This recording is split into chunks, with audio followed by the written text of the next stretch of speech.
নিজৰ আঁচনি ৰূপায়ণ কৰি আছে।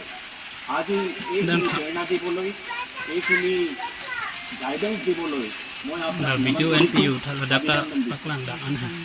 আমাৰ মাজত উপস্থিত আছে আমাৰ বিত্তমন্ত্ৰী বাইদেউ। তেওঁ ডে টু ডে গাইডেন্স দিবলৈ আৰু আমাক মাৰ্গদৰ্শন দিবলৈ মই ধন্যবাদ দিছোঁ আৰু তেওঁক ৱেলকাম কৰিছোঁ। লগতে আমাৰ গুৰুত্বপূৰ্ণ অতিথিসকলক মাননীয় সাংসদ, মাননীয় MLA, আমাৰ GMC महापौर, चीफ सेक्रेटरी सर, मैं सबक धन्यवाद दीसू और स्वागतम जनाइसू। प्रमुखे आज यासे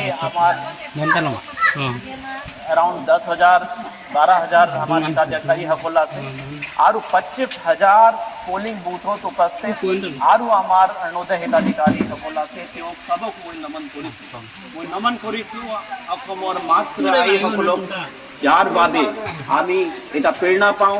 আমি এইখিনি আঁচনি এনেচনা আঁচনি আনিবলৈ কৃপা পাওঁ। মই সবক ধন্যবাদ দিছোঁ আৰু অসম চৰকাৰ বিত্ত বিভাগৰ পৰা অভিনন্দন, সুস্বাগতম। জয় হিন্দ।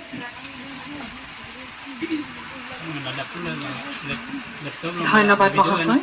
শ্ৰদ্ধেয় সুধীবৃন্দ, এতিয়া প্ৰদৰ্শন কৰিবলৈ লোৱা হৈছে অৰুণোদয় 3.0 বিষয়ক এখনি তথ্যচিত্ৰ। They all sound so smart. What if I suggest something and everyone realizes I've just been nodding along this whole time? প্ৰতি অসমীয়া নাৰীৰ প্ৰতি অৰুণোদয় যে উদ্ভাসিত কৰিছে লক্ষ লক্ষ অসমীয়া নাৰীৰ জীৱন আৰু এই মহিয়সী অসমীয়া নাৰীৰ শক্তিক সন্মান জনাবলৈ 2020 চনৰ আগষ্ট মাহত অসম চৰকাৰে এক অদ্বিতীয় দৃষ্টিভংগীৰে আৰম্ভ কৰিছিল অৰুণোদয়। এই আঁচনিখনৰ অন্তৰালত আছিল এক বিশ্বাস।